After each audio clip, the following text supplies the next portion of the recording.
I remember I asked the gyna for yogurt. At the shock, I told him, can I get a yogurt? Can I get a yogurt, please? And the gyna was like, huh? I said, can I get yogurt?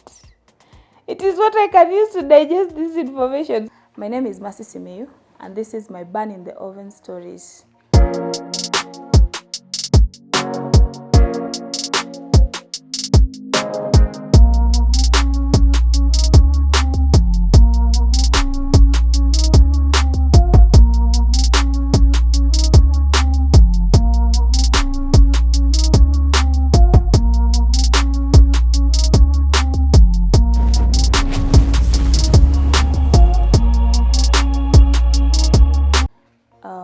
In the year 2009, I went to labor. I had a pregnancy from the beginning of 2008, and of course I gave birth to the baby in 2009. So my journey through this baby, this is my baby number one, a very beautiful girl, and my journey is, well, it was one very memorable pregnancy because let me say we were not well financially, both me and my husband, and it was a humble, very, very humble beginning. We were living somewhere in Ngong in a single room. The place is like a slum, of course. So it was the pregnancy. Most of the time there was nothing like you can honor your cravings. Of course there were cravings. Sometimes you crave. I used to crave most of the time matumbo, but you can't get it. Sometimes I used to crave liver, matumbo, but sometimes, most of the time you can't get it. So yeah, you had to go the way it came. And it is one pregnancy that did not have any challenge. I did not have challenges at all. It was a smooth pregnancy, apart from the fact that we did not have finances. One thing for sure is that I can say I never attended all the clinics like a mother is supposed to. If I remember very well, there might be two or three. So I went to 3 clinics only, not like the other babies, because sometimes you're supposed to go to the clinic, there is no transport, there is no fare, you've not eaten for like 2 days, you cannot make it to the clinic. So most of the time I couldn't go. I just let it pass, and I could go at my own time.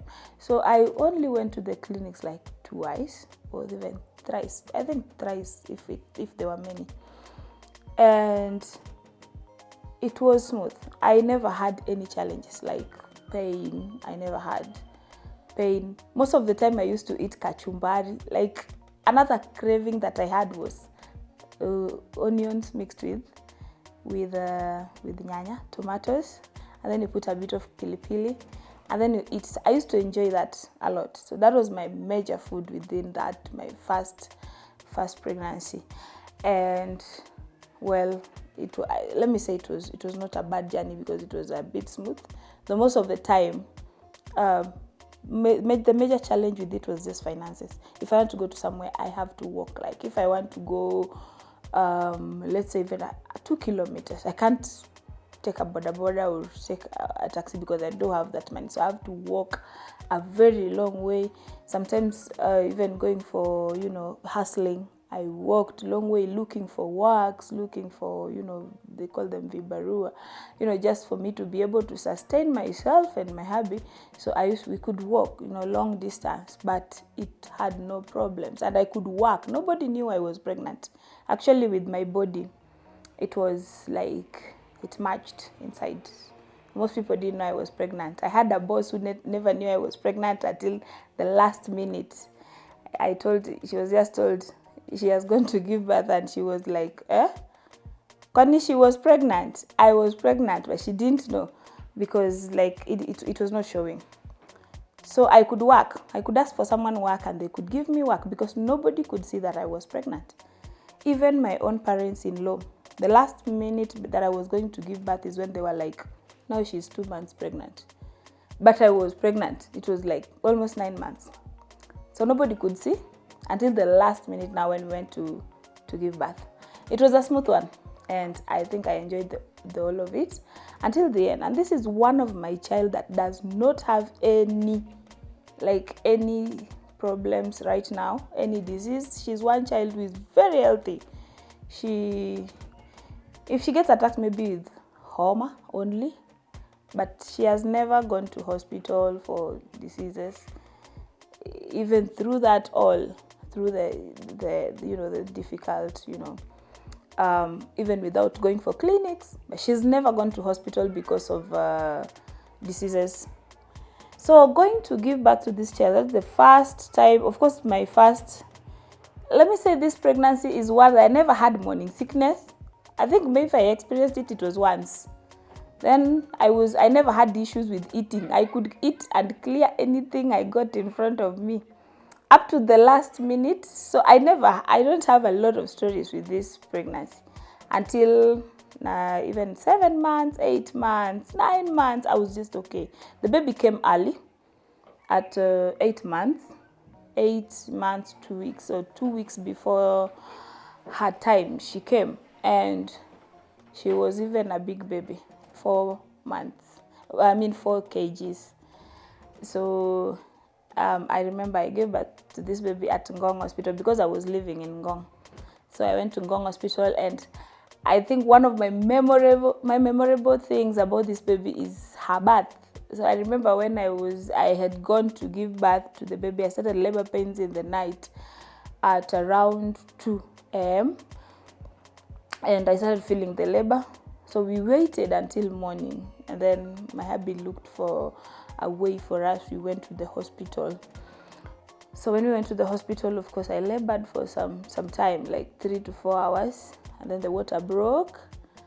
And then I went of course, I was taken in for, to be able to give birth. So my memorable time came when the doctor was telling me, your baby is too big. But the doctor was, I was laughing as the doctor was making a lot of jokes. He was telling me, but you can do this.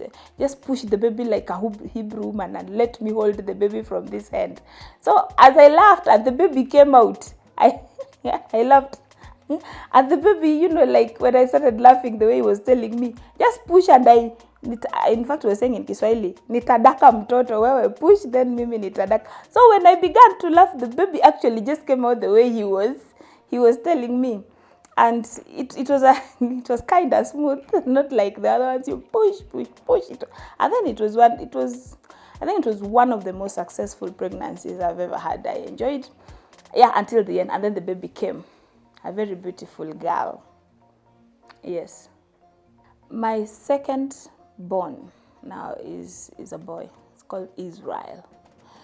So this baby is a very special baby from everything. Now, when I had given birth to my firstborn, the Bible says that, every child is a blessing. So God alikuja akaleta baraka.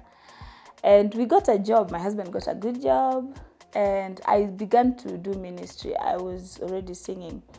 And then God opened doors for me, of course, to start going out of the country a lot. So I had gone to sing we had gone to sing in Uganda. Then we had gone to sing in Burundi.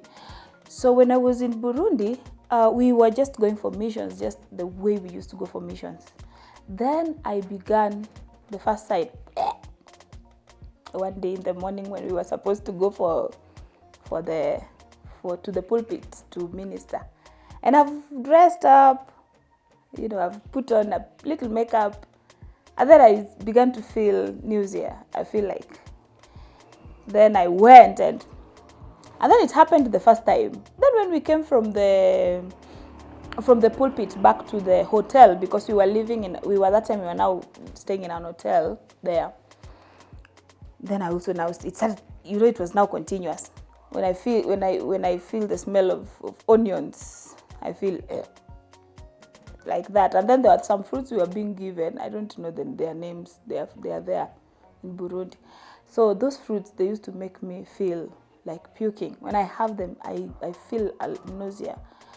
So then the person I was with, because I was with my mentor that time, then my mentor began to tell me, I think you're pregnant. Oh, you've been puking here. Something is inside. I said, I don't think. I just said, I don't think, but I was not sure. So I began to count my days, of course, and then I realized, I am pregnant. So it was, at first we were still doubting. Of course, now this baby came after 4 years. The other one, it's a difference of 4 years with my firstborn, because now this one was 2012, because now the other one is 2009. So this one is 2012 when I got heavy with the second-born. So it was a difference of 4 years. So we had gone for missions, just as I was saying, and then it began like that. So one day when after coming from the pulpit, we had come, then we were served food. One of my favorite food, fish was served, and I couldn't eat fish. I was feeling nausea. I take fish like this, then I feeling nausea, and that is my favorite food. That is when I realized I am not normal. Something is wrong with me. And even my mentor told me, I told you were pregnant. I said no. And she told me, now that you can't eat fish, it is clear that you're pregnant. So we just agreed, and I said when we come back home, of course I'm going to do a test. We were like 1 week away from coming back because we had gone for 2 weeks. So after the second week, we flew back to, in fact, even taking a flight, that day, the flight, and then it was, I was feeling nausea just from the beginning, the flight is taking off, and I'm already feeling nausea. So when I arrived home, I told my husband, whatever had gone on during the mission, and then we decided to go and take a test. Then we discovered that, God had come again. So we were blessed with another pregnancy. So this pregnancy was different from the first one, in that at least now we could afford clinics. We could afford to go for clinics. At least we had some little money. So it was at least every time I needed to go for. So we started from the first clinic. There's no clinic that I did not attend. I attended all the clinic. I followed all the instructions. I even did ultrasound when I was asked to do an ultrasound, and we discovered it was a bouncing baby boy. I remember we were very excited because our firstborn is a girl, now the secondborn is a boy. So we had gone to buy all blues. We went, in preparation for the baby. We bought so many things. We bought the besheni, we bought those towels, the blue things. The house was all blues. We were very excited to have, a baby boy being the second-born. And so, of course, we had put almost everything there. And, of course, the journey was good. The cravings, I used to crave mtura. Imagine. So in the morning, I wake up in the morning, I'm craving mtura, and we are looking for mtura. Like, I was living in Rongai then now. So we come from our house, we are looking for mtura, the whole of Rongai. So there was one specific base that I loved there in Rongai. So we could leave in the evening, I go sit there with a stool next to that guy, and then he just cut mtura for me. And then I'm just eating mtura. My husband knew where to find me when he's coming from work. So he's just coming to pay the bill for mtura. So I'm just seated there, waiting for him to come, and then I put pili and I'm just eating. And this guy was enjoying that time, throughout my pregnancy. He knew I had my own stool. So when I come, he bring that, that chair for me. I'm seated there. I eat mtura. My husband comes and pay for the bill. And it was a nice one. I used to crave for mtura and githeri. It had very funny cravings, githeri and mtura. But mtura was the mother of the craving, because every time, like, I could wake up in them, and a specific one. Like, we can travel to look for that specific mtura. It was funny. But you know, at least that time we could afford the craving. When you have craved mtura, you can go for it. So it went on like that throughout the pregnancy. I remember the first trimester, I think is the first pregnancy that I had, you know, like New Year. The first trimester, like 3 months. 3 months I could have nausea, could puke. Then after now the 3rd month I decided, now I started craving mtura. So from the 3rd month, that is the 4th month, now I started craving mtura up to the end. So throughout it was just nice. It was a smooth one. I could still go to work. I still could sing because I used to lead praise and worship in the church. So I could lead praise and worship, and you know, as usual, nobody could see that I was pregnant. You know, my body, it kind of, I don't know what happens. It kind of hides inside there. So I'll just put on very nicely and walk, and nobody will know that I am pregnant. So it was not really showing. So the pregnancy started showing, I think, at around 7 months. It started now coming out. But at 7 months now, you could think I am 3 months pregnant. It was not that big. So that time now people say, she's now pregnant, 3 months. At 8 months now you start saying, it's now 4 months. It was not very big. At 8 months, even at 9 months when I was going to give birth, somebody could think now I'm 5 months pregnant. It was not big. It was like a normal stomach. It's normal big stomach. So you couldn't know that I'm pregnant. So even at this pregnancy that went up to full, it was a full term, up to 9 months. I was heavy until 9 months. Then on this one, I remember very well when my dates of labor, 23rd August 2013, I got into labor. And at that night, you know, the labor started at around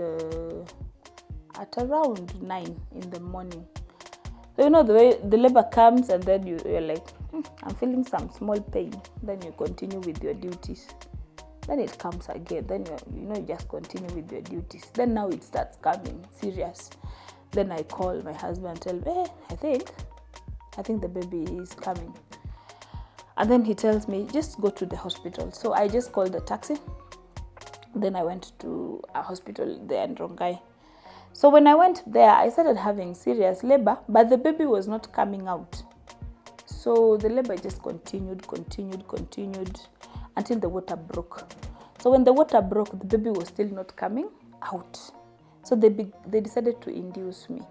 I was induced. That was now at around 3 p.m. So I was induced. And the labor, you know, now when you're induced, the labor becomes intense. Of course, it's intense, but the baby was not coming out. So when it reached around 12, of course, at around 6, 7, they induced me again, but the doctor went. So I was left there with the nurse. And then I labored through the night. The baby is not coming out. I feel like pushing, but the baby is not coming out. So when it reached the following day at around 9 is when now the doctor came back and said, this one now is an emergency. You know, I had pushed through the night. I was also tired. The baby is already tired. So that is when now I was rushed to the theater to get the baby. And by the time we were going to the theater, I think now because of signing of the papers, my husband being called and all that, it was now, I think, around 12, around noon. So now it was an emergency, so we were being rushed into the theater to get the baby. Then when we got in, of course, now I was already very tired. The operation was done, and the baby came out. But now the baby came out when he was already convulsing. So he had convulsions at birth. He had a condition called birth asphyxia. So the birth asphyxia, they said he did not get enough oxygen. He was tired, too tired, so he did not get enough oxygen to start up his organs. So he was taken to nursery. He stayed in nursery for like 1 month, 1.5 months. He could not breastfeed. He had a lot of machines on him. He could not breastfeed because he was convulsing at birth, so they were trying to correct that. I stayed there for 1.5 months, and then, of course, God answers prayer. So at the end of 1.5 months, he was removed, and we were able to go home. But now he could not breastfeed like every other baby. So we had a baby that was different. He was totally different from the first one, because he could not breastfeed. You could not, he had a lot of conditions. The doctors told you, don't wash him every time. You just wipe him. You make sure the room is warm before you can wipe him. Not unlike the first one, you could just wash and just put on the clothes. But this one now was with a lot of specifications. Don't wash him. He can't breastfeed. So I'm just pressing milk and pouring in his mouth, and then it just goes. So the babies were now different. That is when now we were told that, this baby has a special need, he has a disability that is called cerebral palsy. So there are 2 different babies. But amazing, because the boy is all very happy, very handsome boy. Yes.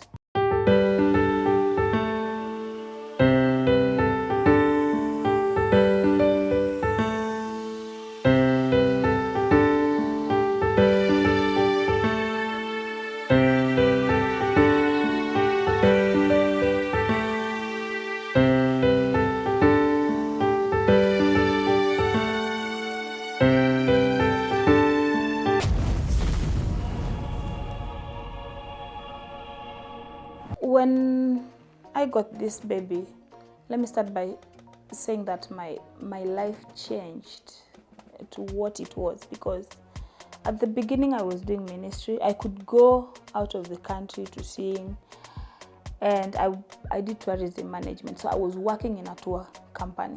So, but when I got this baby, my life changed. I could no longer go to sing. I could no longer travel. Second, I had to resign from my work, because now I'd stayed 1 month, 2 months, 3 months, I can't report. Reason being, this baby could not breastfeed, and this baby depended on me 100%. He could not breastfeed, so I could press milk and pour in his just pour and it goes. So it needed a lot of being careful. I must say that it first shocked me, because I had never seen something like that. It was a whole, how can I say it? I was equally shocked at what I was seeing. A baby who, he can't breastfeed. And then at first he was doing like a wheezing sound. So he breathes like that. So he was very, very delicate. You have to wrap him. You have to, all of the time most of the time I'm carrying him. And remember, I also had a very fresh wound, because the baby was born out of CS. Now, one major challenge about this is acceptance, because you don't want to imagine this is a special baby, though. Also, even nobody wanted to tell me exactly what was going on with my baby at first. So I kept on, I'm doing everything normal, but I'm not supposed to do everything normal, because this baby is not like the other baby. And this is where us mothers, we go wrong.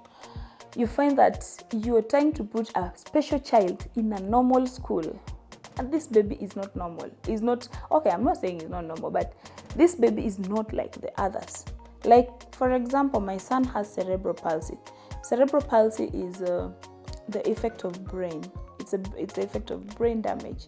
So the brain basically does not develop like a normal child. For example, my son, the milestones, it is the effect of I think the brain development whereby they do where the milestones are commanded. So a normal child will sit at 4 months. This one, like my son is 8 months now, and he has not achieved sitting, he has not achieved standing, he has not achieved speech, he has not achieved walking. So at least he has achieved neck control. A child achieves neck control at 2 months. 1 month, I think. 1 month or 2 months. But my son achieved neck control at 3 years. Then now they begin to achieve, like, sitting properly, eating food. My son achieved eating solid food at 4 years. So their growth is basically, their growth is basically slow. And that's why I say the mistake us mothers do is you do what you're supposed to do to a normal child, to a child with special needs, a child who needs a different type of attention. Like, for example, you try to give him food like a normal child. A normal child will eat quick. This child will eat for 2 to 3 hours. You just seated with him and feeding him 2 to 3 hours. You need a lot of patience with this child. You cannot take this child to a normal school. Even if my son achieves walking today, I cannot take him to a normal school. I have to take him to a special school where they do things slowly, at their pace. If it is, eating, they will be given a spoon at their pace. The other normal children at all run. I'm a teacher myself, so I understand. Run, and they run. This child, you can't tell him, run.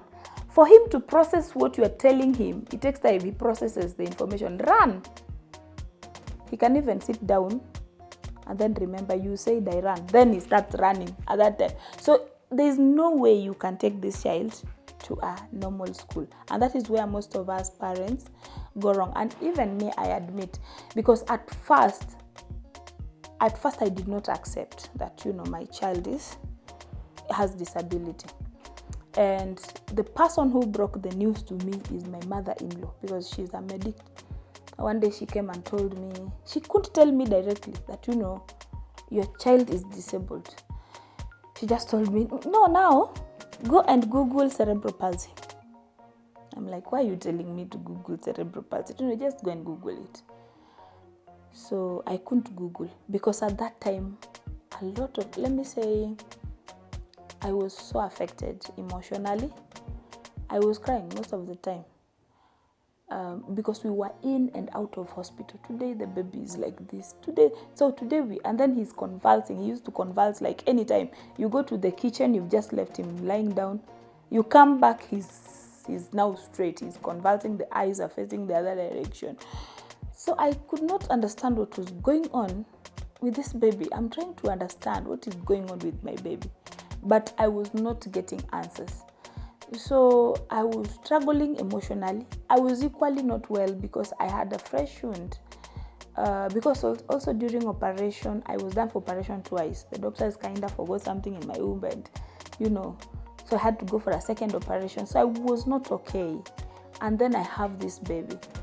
So I was struggling emotionally, physically. And then this baby is here, convulsing every time. He can convulse in the middle of the night. So we don't sleep like we used to sleep with the first child. The first child, even during, 3 months, the way people say that the baby is crying, my baby was not crying for the first one. But now this one is not crying, but he's convulsing. Like, he can convulse at the middle of the night when we're sleeping. So we have to sleep when we're alert. We're sleeping, you check on him. You sleep, you check on him. If he's convulsing, you're already carrying him to Kenyatta. So it went on like that until the day now my mother-in-law, broke the news to us and told me that, I want you to Google cerebral palsy. And of course, I couldn't Google because I was not emotionally stable. So my husband is the one who Googled. Also him, he couldn't tell me what he had Googled. So he was just looking at me and he's not telling me what he had Googled. So I had to go alone again to Google. So when I Googled, I asked my mother-in-law, she elaborated. And that is when I realized, I have a baby with disability. Acceptance took me time to accept that, my baby is challenged. It took me time. I struggled. I used to cry. I didn't want people. I used to question God a lot. Most of the time I could question God what I had done. But at the end of the day, I had to accept. And that is the beginning of helping a child, is the point where you accept this is my baby, he has special needs and he needs help. So how to deal with the baby, number one, is just love. Love the baby just the way you love the others. Love the baby. I had my firstborn, and of course I began to love my son. Of course I loved him. It's only that I was not understanding him. So when I began to understand him, I began to love him and give the required attention. Begin to attend therapies, begin to get the medical help that this child needs, begin to see the doctors that he's supposed to see for him to be able to get help. So for mothers who are living with children like mine, the major thing is to love the child. The child depends on the mother 100%, emotionally, everything. Majorly emotionally. When you are sad, the baby is sad. Most of the time when the baby is when you are a person who is always ranting and sad, and if you are happy, the baby will be happy. If you're sad, you'll find that these children are always crying because you yourself, you're not happy. So emotionally, you have to be very, very strong because they depend on us 100%. My son's case is purely a case of negligence. Negligence, because when a mother is pregnant, and especially they say when the water has broke, you're supposed to give birth immediately. I stayed for another 12 hours and the water had broken, meaning the baby had no support system inside the womb because there was no oxygen for him, there was no food for him. And those are the things that brought his condition. And I believe the nurses were aware of what they were supposed to do, but they just decided to neglect. So it was a pure case of negligence. Now, when I was going into the theater, it was emergency. So things were done in a hurry. It was a matter of saving life. They were saving either life of the baby, mine, or for both. So I think they did it so fast that, and then they closed my womb. So during the time I was in the hospital taking care of the boy, the first week was just okay. I could go to the incubator, press milk, pour, because the baby alikuwa amewekewa pipe, so he was feeding through the pipe. So I could just go press milk, and then the milk is poured through the pipe and the baby just feeds. That was the first week. That was just okay. Now the second week, on a Tuesday, my stomach begins to swell. It just started swelling. And then on the third day, I began to have serious pains. The stomach was swelling like I was pregnant again, and then I had serious pain. Then I go to the nurses and tell them, hey, I'm in pain. They inject me. I don't know if that is the painkiller. I don't know, whatever it is. I was just being injected and the pain goes away. And then my stomach keeps swelling. And then the following day, I'm in pain again. I go and tell them, I'm in pain. They inject me. They tell me, it's just the pain of operation, but you'll be fine. And then the pain goes. Then the fourth day again, my stomach is swelling, it's swelling, and I'm in serious pain. I can now not walk upright. I'm walking holding things, like I'm walking holding the walls, and I could not walk upright. I was in serious pain. But then I go back again and tell them, hey, this pain is getting worse. And then they inject me again. So on the fifth day, I think it was on the fifth day or the fourth day, I can't remember exactly which day it was, I had gone to see the baby in the incubator. And when I had gone to see the baby, I just pressed milk and even fed the baby. So I'd finished. So I was just coming out of the nursery, just out of the door and just finishing the door. Then my wound burst. So the wound kind of burst. It burst at the edge, just a bit. And then the pus began to flow on my legs, and it was flowing, and it was, there was a smell that came out of it that, like, the whole hospital was smelling rotten. So the nurses began to look for what was happening. Then they got me there. I couldn't move. I couldn't scream. I was in pain. It is pain that, I normally say even labor pains is not that painful. It was painful. And it was at night. So when they got me, they brought the scratches. No, not, how do you call that thing? That one that they put a sick person on, and then they carried me to another ward. So there I was done for first aid. The first aid, basically there was no anesthetic. That person who gives pain injection. So it was done just like that. And they were pressing my stomach to release the pus. It was very painful. That wound had got the place where they had made the wound was already rotten. So they did a lot of things there, and it was very, very, very painful. I cried until I forgot how to cry.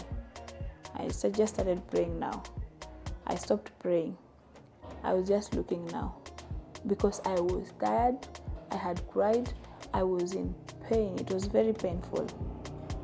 Then when they had done first aid, then the following day the doctors came, and then they said I had to go for another operation. So I was being prepared for another operation. So in the process of me being prepared for another operation, remember I still press milk for the baby because the baby is in nursery. And I'm not supposed to eat because I'm being prepared for theater. And I'm supposed to prepare. I'm supposed to press milk at the same time. It was not an easy journey. So of course, I was just trying and, pressing milk, and the baby is being taken to, until I went to the theater. And now during the operation, of course, those people will say that, the wound just got, infected. They were saying the wound was infected. But now, nowadays when they're doing operation, I think the injection is half. Up here you can hear everything, but the whole body from here is, is kind of dead. So you can hear what is going on. So as they were doing it, you can hear them saying, you have found it. I found it. I found it. So if you hear somebody saying, I've found it, I found whatever was left in the womb. So then they removed, I think they washed the womb, and then they closed it. So it was something really. Of course, the womb was not closed. I think when they do a second operation, they cannot close that part. So they just put a bandage so that it's just open, and you keep going for clinics. They clean the wound like that because it was not closed. So it was a bandage that every time I go for clinic, they clean the wound and then they bandage it up. And I continued like that for quite some time. It was not something easy. Cases like my son can be avoided if our nurses just get careful. Our doctors at least get careful. I have seen very good doctors, very careful nurses, but some nurses, oh my God, it's like they do the job like if they don't like it or they were forced to do it, something like that. So it was just it is a pure case of negligence. That one is for sure, I know. Both me having a second operation and the case of my son. So my third pregnancy, now that is my last baby. She came after the boy. Well, I know people normally say you plan to have a baby. This baby is not an accident, but it was not planned. So after I had gone for the operation, I remember coming out of the hospital and I was told you cannot do any family planning for now. Maybe you put a coil. We had not gone for it, so we were just in the house. I had not even started seeing my menses. Then at 6 months, I think it just happened. I just got pregnant.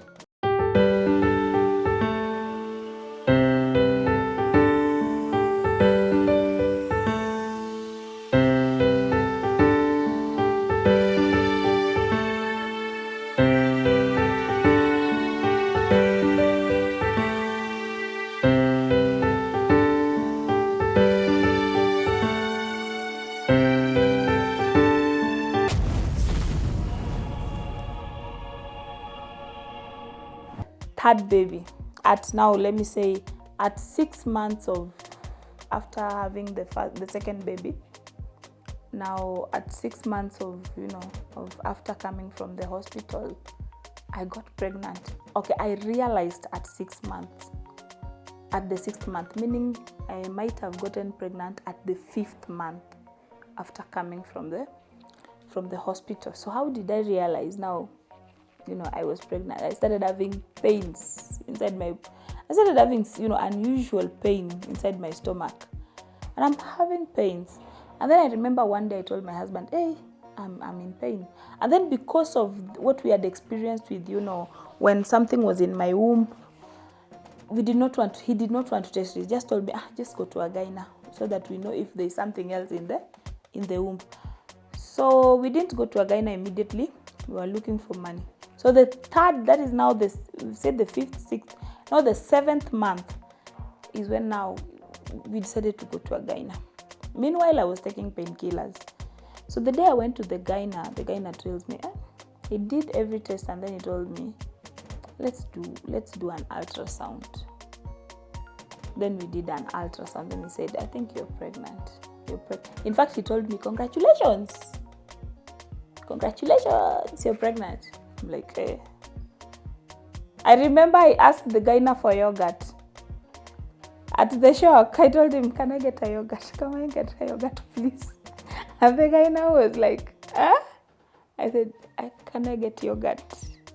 It is what I can use to digest this information. So the gyna sent for yogurt, and then I was brought for yogurt. I'm there taking yogurt, imagining, what has this guy said? I started now, reflecting back as I was taking the yogurt. So I'm reflecting. And then he told me, are you okay? You need another one? I told him, I might need another one, but let me just do with this one. So I was just seated there, reflecting and trying to digest what the gyna had just told me, that I was pregnant. I have a fresh wound. I have a baby with disability at home. How is this news? How is this one? There. So I called my husband and tell him, I need to come home, but I can't take a matatu. And then he asks me why. And then I tell him, I can't take a matatu. Just look for a way of me coming home. I have some good news. I didn't want him to tell him it was bad news so he could get discouraged. I just told him it is good news. So when we arrived home, I brought the papers of the gyna out. And then I told him, you know what? Congratulations to us. We are pregnant. Again. And then he was like, get serious.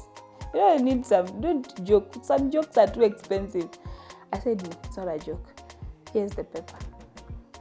He was shocked, very shocked.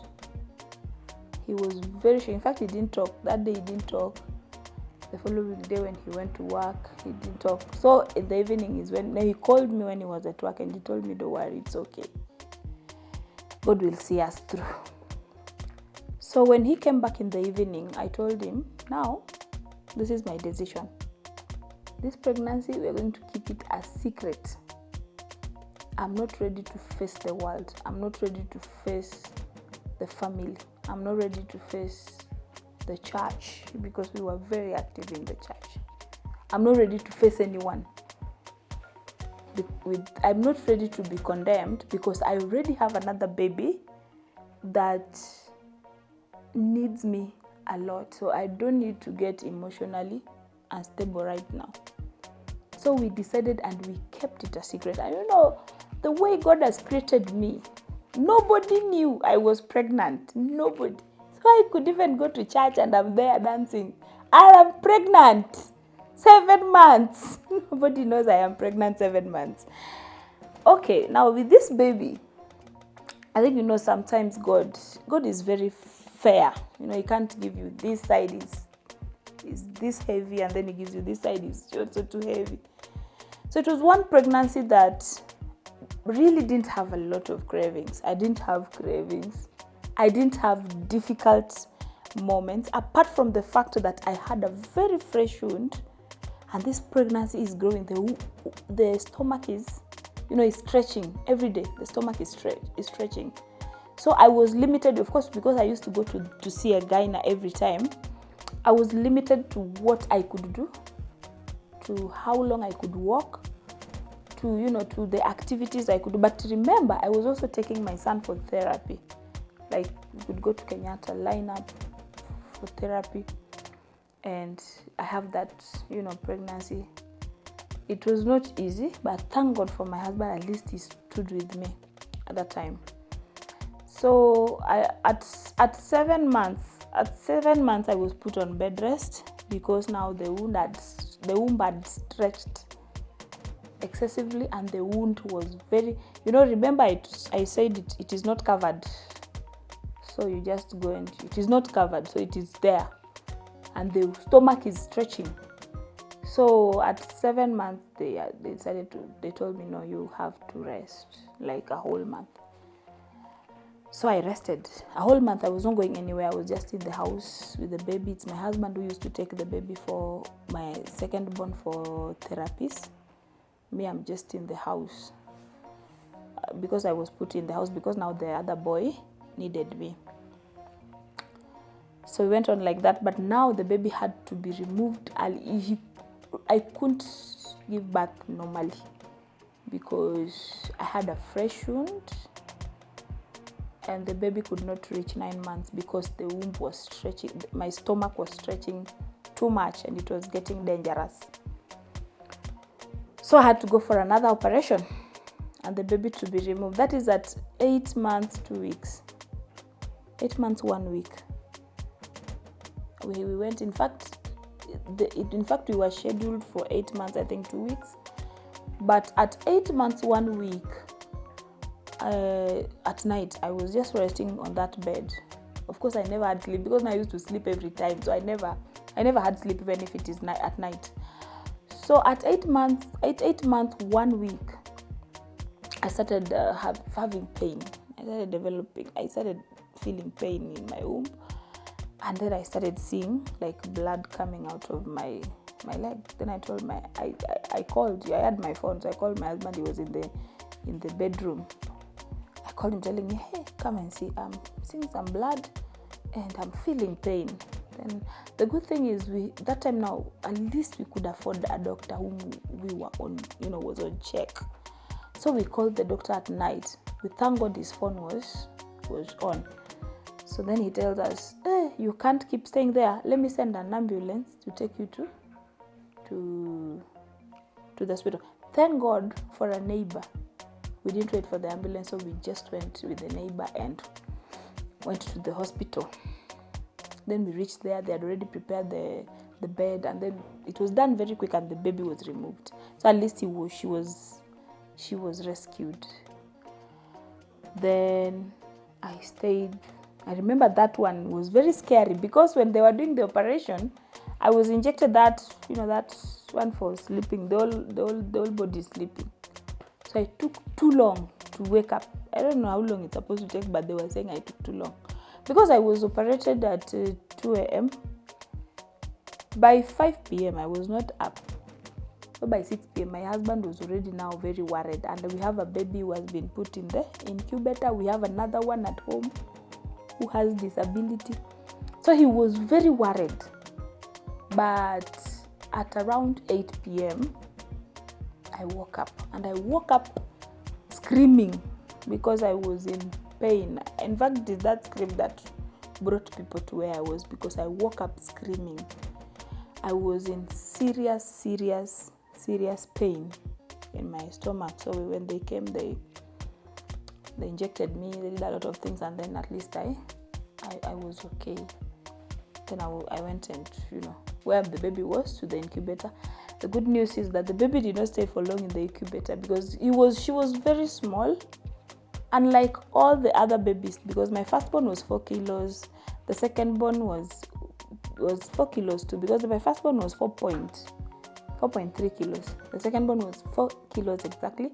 The thirdborn she was very small. She was 2.3, I think. She was underweight. So that's why she was put in the incubator.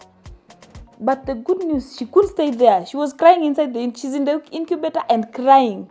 And she's sleeping with another one. She's crying for the other one. So she was crying. Until the nurses said, this one is crying too much. And she's small like this. She was very small like this. And she's crying. So they said, let's try if she can breastfeed. Apparently, when she was put to breastfeed, she was breastfeeding. Then they said, this one you'll go with. This one, God has answered you. So when she began to breastfeed, even she was growing. So we were just wrapping her, the kangaroo style. We did the kangaroo style. She was being wrapped. Then I wrap her around me. Then I breastfeed her. So she grew. After 1 month, she had ballooned. She had become big.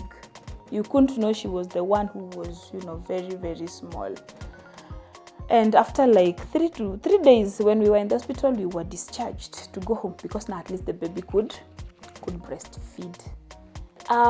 Now having 2 babies, they were like twins, I would say. So though not really twins, because my second born was a tall guy, but the other one was small. But they were like twins. Well, this was not an easy journey. One, we were not in a position to afford a house help. We did not have money.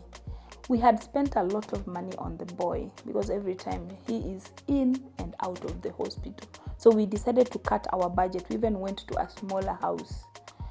And, now we were cutting our budget completely because now it is only my husband working. I'm not working.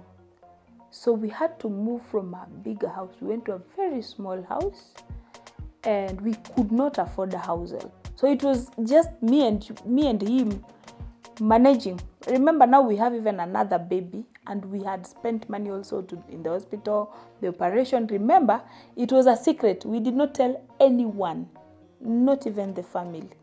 We did not tell them. So it was a secret, we were like doing everything on our own, me and him.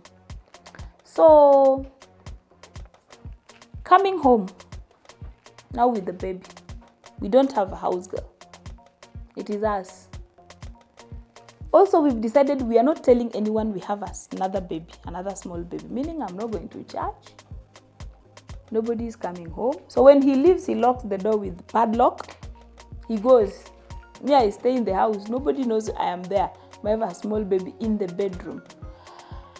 And I have a very fresh wound with me.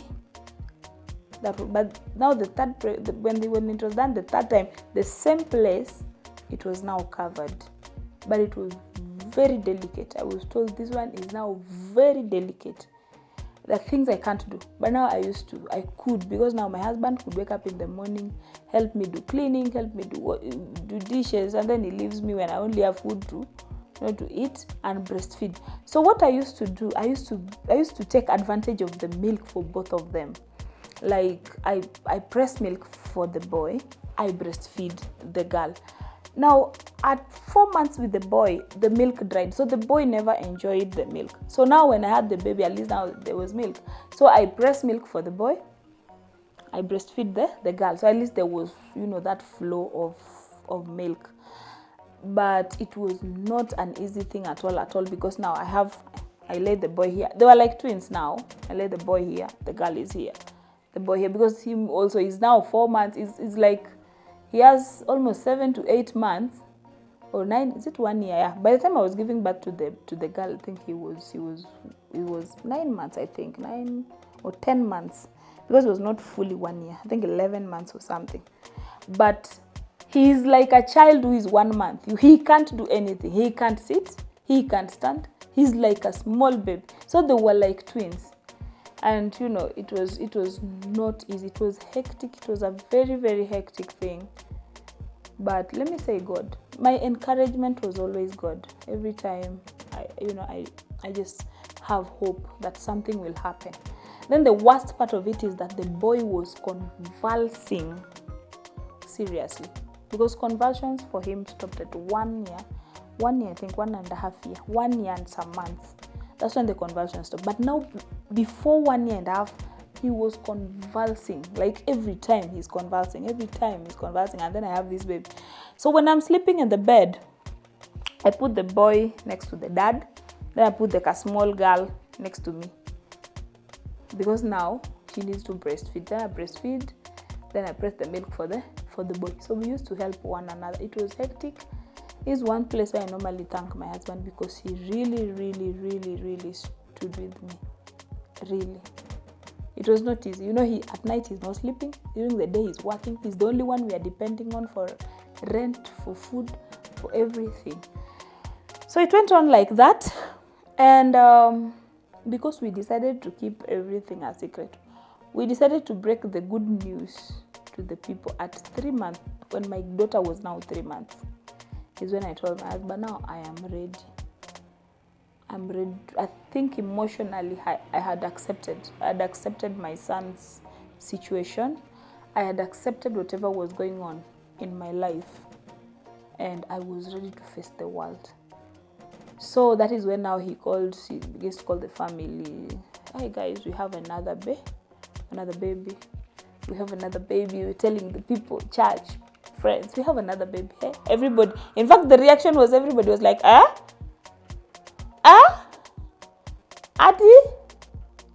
It was not that celebrated like where the babies are normally celebrated.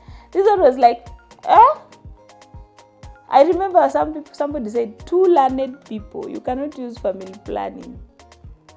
So those are the things. We were not ready to. I was not ready to face before, but now I was ready to face. I already contemplated every other question and every other compliment somebody could say, and now I was ready to face that.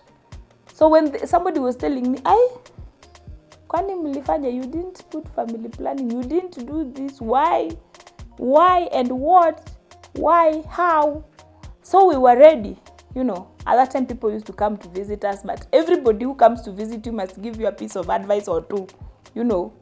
They'll come with milk and they'll come to visit you and tell you congratulations, but what's wrong with you, 2 of you? So it was a journey, but at that time I was now ready to take in the negativity that was there, because this outside here, people talk about stigma. Stigma is real. I have faced stigma. And God has helped me through. One thing I came to learn is everybody is going through one challenge or another. You might not go through the challenge I am going through, but you're going through a different challenge. So I say, God tests people different, or everybody's tested, has different tests. Mine is just different, and mine just came this way. And so one thing I would say is acceptance. Accept this is what I'm going through. Once you have accepted your situation, we are Christians, we are born again. Of course, they say you should walk in faith. But how are you going to pray? I pray for my child. When I'm going to pray, I pray with understanding. It is cerebral palsy I am praying about. So it is not like I don't have faith. I have faith. I know it is cerebral palsy my son has, and I am praying about it. So one major thing is accept. This is what is it. I have a baby with disability. One day I posted this on Facebook that, my child has disability. And somebody corrected me. That don't say disability. Say living differently. What is the difference? Is living differently, is disabled. Okay, anyway, I've accepted. So, one thing I say, accept. Once you've accepted, this is what I'm going through, it will be very easy for you to, it's not, I'm not saying it's easy. It has never been easy. But somehow, you will develop that thick skin of going through the situation. And the grace is always sufficient. Like now, my situation of, let's say, for example, I had a baby, the small girl, and I had the boy. It's something that, let me be honest, there are so many people who talked funny about it. And some are family.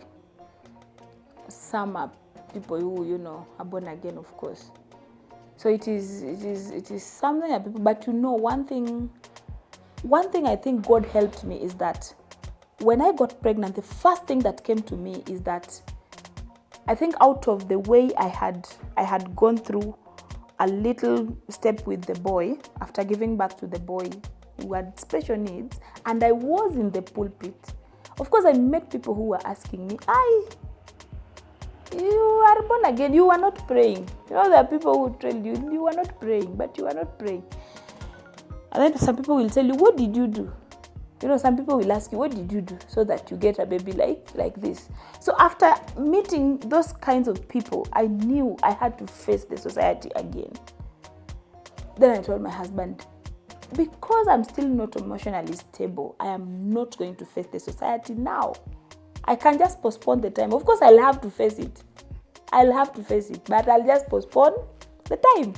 So what I basically did is that it was an agreement between the two of us, and I just told him I'm not ready to face, and he was very understanding, and we just went through it. You know, you can imagine he used to lock me in the house, because anyway, there was nowhere I could go. I had a wound that was fresh. I can't even go down the stairs. So he was bringing everything to me inside the house. So I lock myself inside the house and I stay there until he comes back. And every day, people come to our house, they touch the padlock, they know, these people have gone to work. And then now when we were ready to face the world and the people, what we basically did was just to postpone the time of facing the society, because it is a must. You'll have to face. People outside here are ruthless. Some of them don't care how you feel. Some of them don't care, you know, and because people are going through different challenges and nobody cares about what you're going through. So people will holler at you without thinking. Basically, my journey has taught me never to judge. I don't like judging people because I don't know why somebody is doing what they are doing. But most of the time, I'll always sit down and listen, or even think, why would someone do something like this? But I won't be very quick to judge, because personally, I think I've been there. And to people, you know, who are outside there, you know, let me say, especially to families, husband and wives, I normally tell husbands, you know, most of the people with children with disability, most of the time you find fathers will always run away. Most of the time, the fathers do run away. But I tell fathers, please stick to your wife. You know, it's not an easy journey. And no journey is easy anyway. Even if you're not tested this way, you'll still be tested in another way. So we are running from this one, you're going to another one. So stick to your wife. At least most of the time it's not about money. It's just about that emotional support, moral support, just encouraging your wife, telling her all shall be well. Because most of the time, like us, it is not about money. It's not like we had money. No, it's just that support that he comes and tell you, all shall be well. He can wash for you plates at least.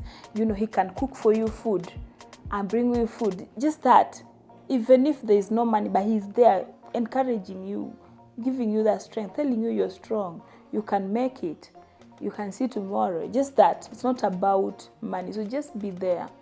Support emotionally, support morally. And you know, God will bless you together. But now this running away. But also to mothers who have these kids. One thing I always tell mothers is, always God will bring one person to stand with you. You've seen, I've met people like me whom have been left with their husband. But you find their parents and families standing with them 100%. And then you'll find someone whose husband stands with her, the family rejects that person. The parents, who doesn't want to hear about. So most of the time, God will just give you one person who will stand with you. And so look at it positively. Let us love these children and embrace and walk with them with a lot of love, and give them every support they need. And that was my burn in the oven stories.